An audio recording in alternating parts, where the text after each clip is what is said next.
Well, many questions still remain about what caused the tragic plane crash over the Potomac River last night. The faces of those killed in the crash are being revealed, and as you can imagine, each one is heartbreaking. Many of the victims were on their way home from an ice skating competition. Tears flowed down her face as Olympic medalist Nancy Kerrigan reflected on this massive loss. Here's ABC's Zorin Shah.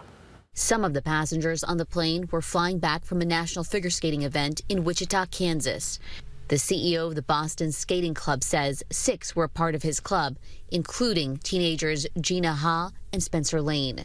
Not sure how to process it. Oh, shoot, I'm sorry. No, we're good. Which is why I'm here. Olympic champion skater Nancy Kerrigan in tears, saying she knew some of the people in the crash. And we've been through the same thing, that training, that rigorous schedule of falling over and over and somehow picking yourself back up. Even when it's hard, you get back up. Even when you're crying, hurt, pain, you get back up and move forward. It's not easy, but that's what we all have to do now together.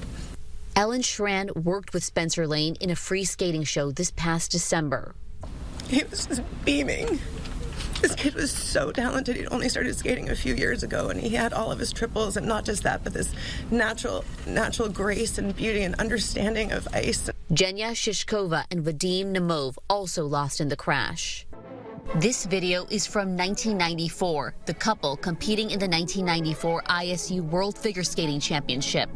I think for all of us, we have lost family.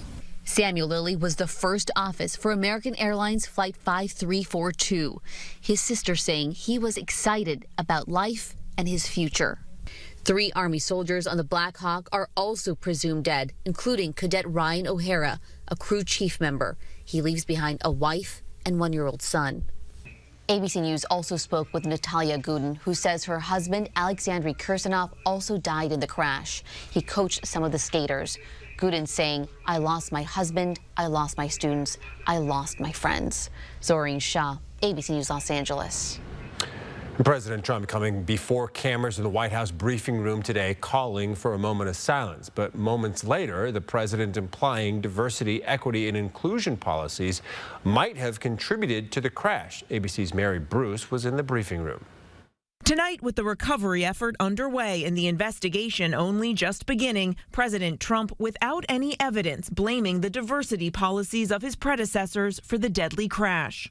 A group within the FAA, another story, determined that the workforce was too white, that they had concerted efforts to get the administration to change that and to change it immediately. The president accusing the previous administrations of hiring air traffic controllers based on diversity goals, not qualifications. Are you saying this crash was somehow caused and the result of diversity hiring? And what evidence have you seen to support these claims? It just could have been. We have a high standard. We've had a much higher standard than anybody else.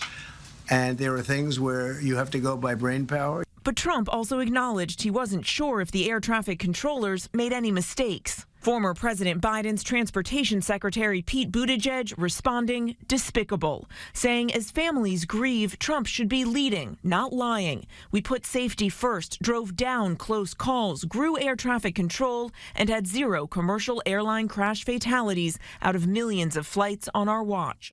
And tonight, President Trump is doubling down on these claims that diversity, equity, and inclusion programs are to blame for this tragedy, saying it's, quote, because I have common sense. But again, he's presented no evidence, and this investigation is only just beginning.